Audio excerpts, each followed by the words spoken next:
Viskas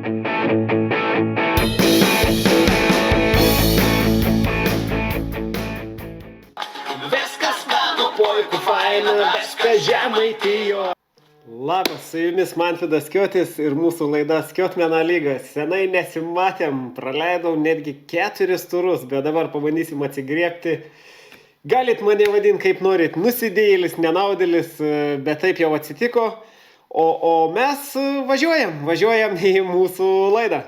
Pas mumis šansus eim, jeigu atrauliuoja čia, nieko net nebus įveim. Su tokiu daineliu pradeda mūsų laidą, nes tikra kon išdarinė Žemaičių komandos, tai ton laidą skiriu anim, tai Gargždam į Telšiam. Gerą varot, hebra.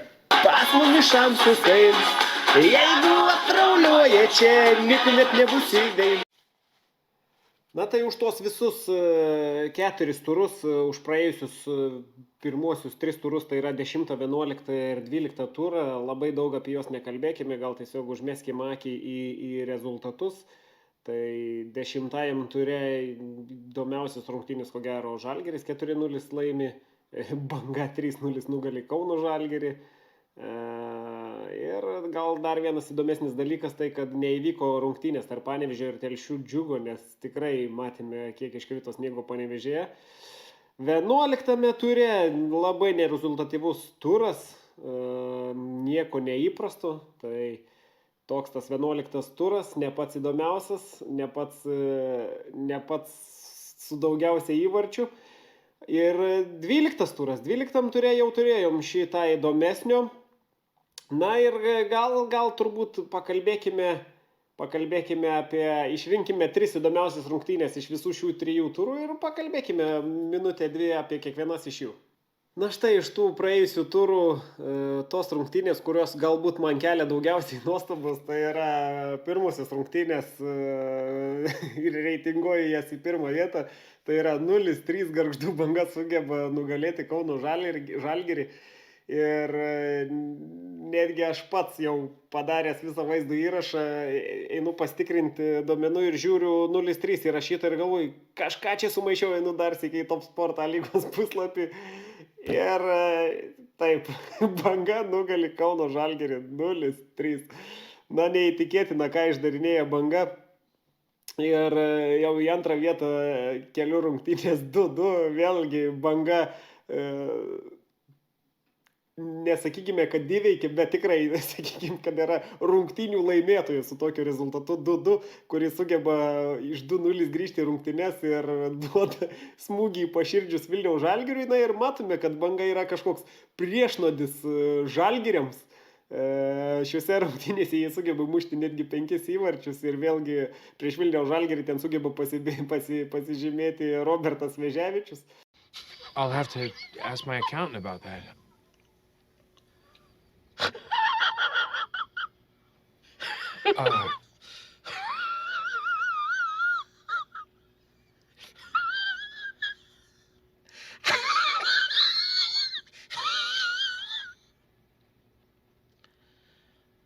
Na ir dar vienas rungtynės, Telšių Džiugas Dainava.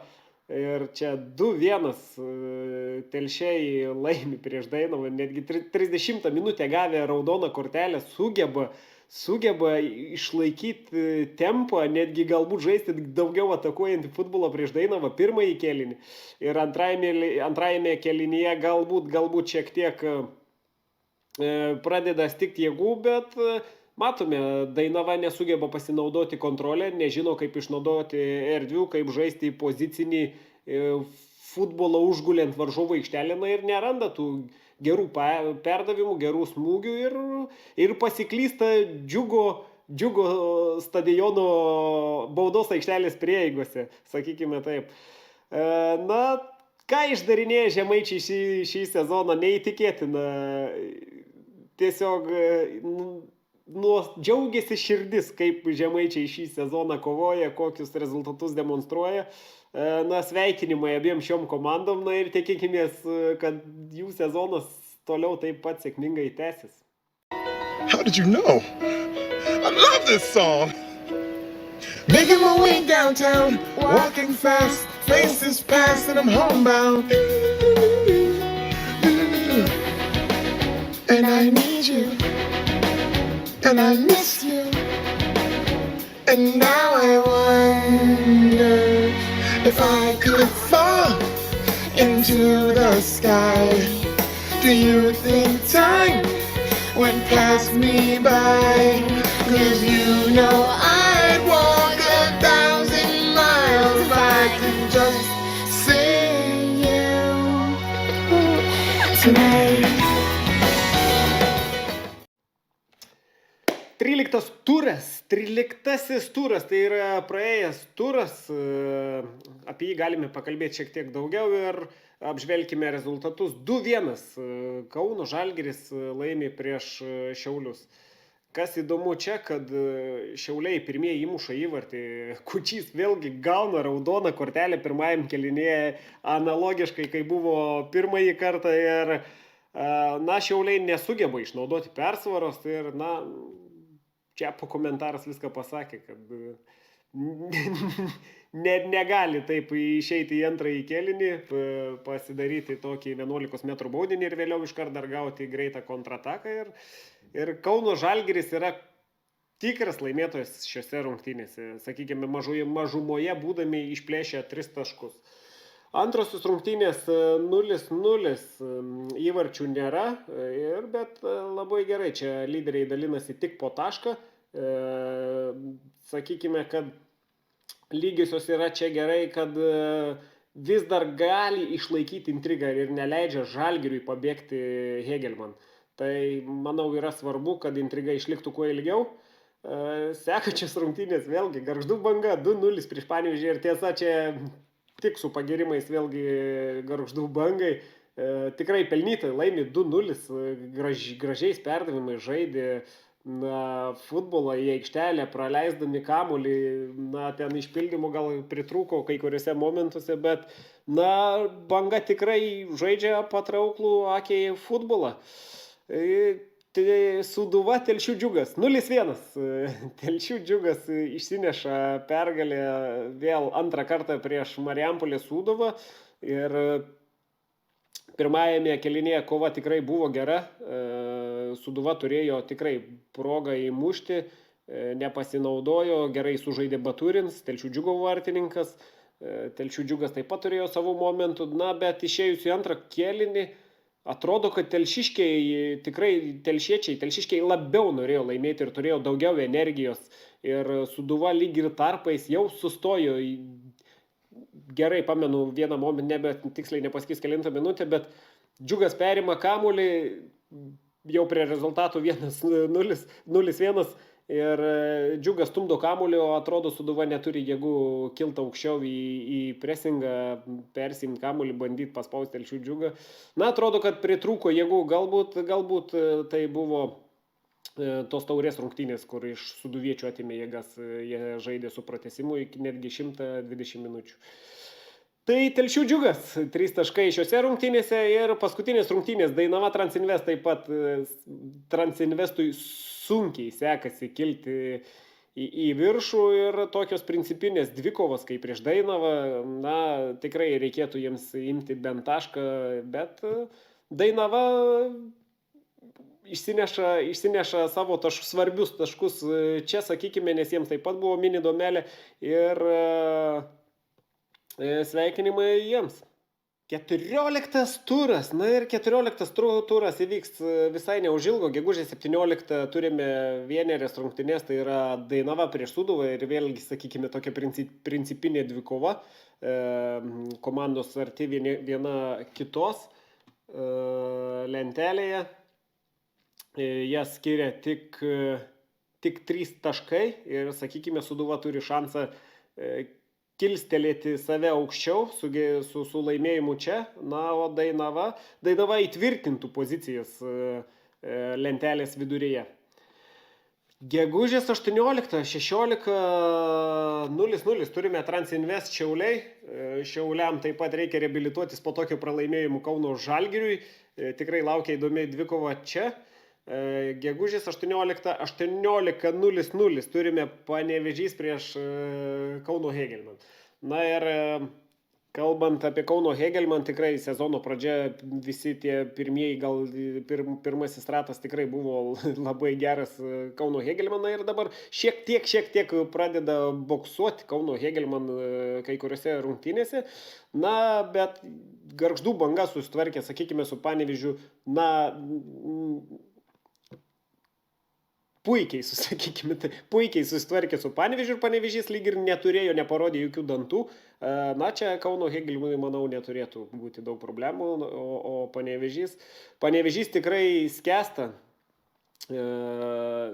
su savo legionieriais, kaip Kačerav, kuris dar nėra pelnęs įvarčio berods ir pelnęs įvartį į savo vartus paskutinėse rungtynėse.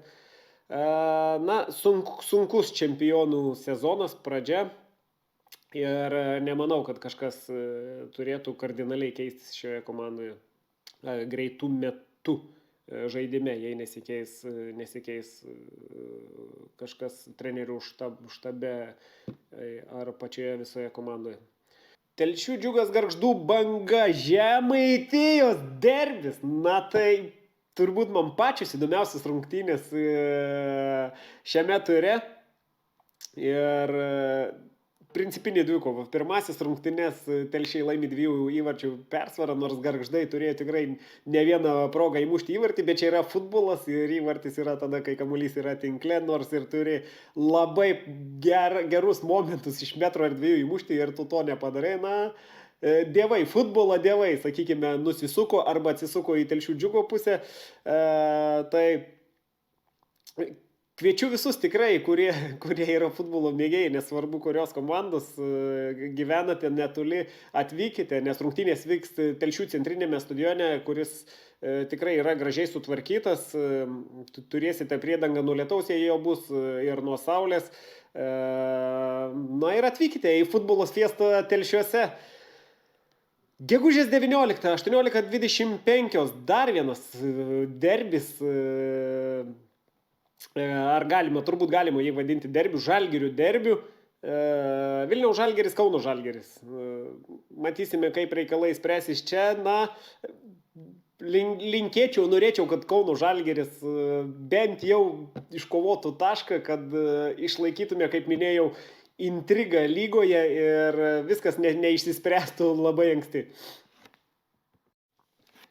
Na ir turnyrinė lentelė, apžvelkime ją. Vilniaus Žalgiris, pirmi 28 taškai, antri Telšių Džiugas 24 taškai, tik 4 taškais atsilieka nuo Vilniaus Žalgirio ir yra sužaidęs 1 rungtynėm mažiau. Kauno Hegelman trečioje vietoje su 20 taškų, na ir toliau rikiuojasi Kauno Žalgiris 19, Banga 18, Dainava 16, Šiauliai 14, Sūduva 13. Ir ties iškritimo riba balansuoja 2 komandos, tai yra FK Panevėžys ir Transinvestas 11 ir 10 taškų. Na, labai įdomus sezonas, lentelė. Turime pirmoje vietoje pirmas 3 vietas ir Vilniaus Žalgiris, na, nėra labai toli pabėgęs. Tik 4 taškai nuo Telšių Džiugo, kaip ir sakiau, Telšiai vis dar turi 1 rungtynes, tai gali būti tik 1 taško skirtumas. Kauno Hegelman, jei gerins žaidimą ir sugebės rinkti taškus ir neleis pabėgti Vilniaus Žalgiriui, na ir taipogi turime sekantį turį Žalgirių dvikovą ir matysime, kaip keisis lentelės pozicijos. Na, tikėkime, kad Vilniaus Žalgiriui neleis pabėgti, noriu intrigos. Nesakau, kad Vilniaus Žalgiris nebus galbūt verti sezono gale titulo, bet išlaikyti intrigą norisi kuo ilgiau. Na, štai tokia mūsų apžvalga. Tikiuosi dabar pavyks grįžti į vėžes ir kelti video po kiekvieno turo. To palinkėsiu savo ir tiek. Laukiam sekančių turų ir susitiksime visai netrukus. Iki.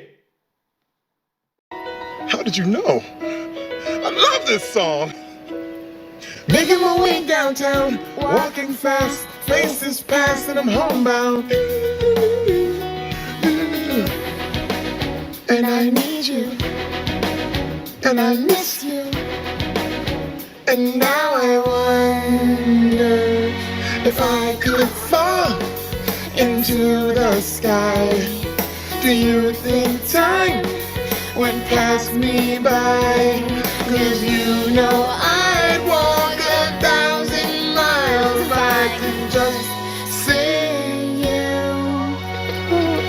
tonight.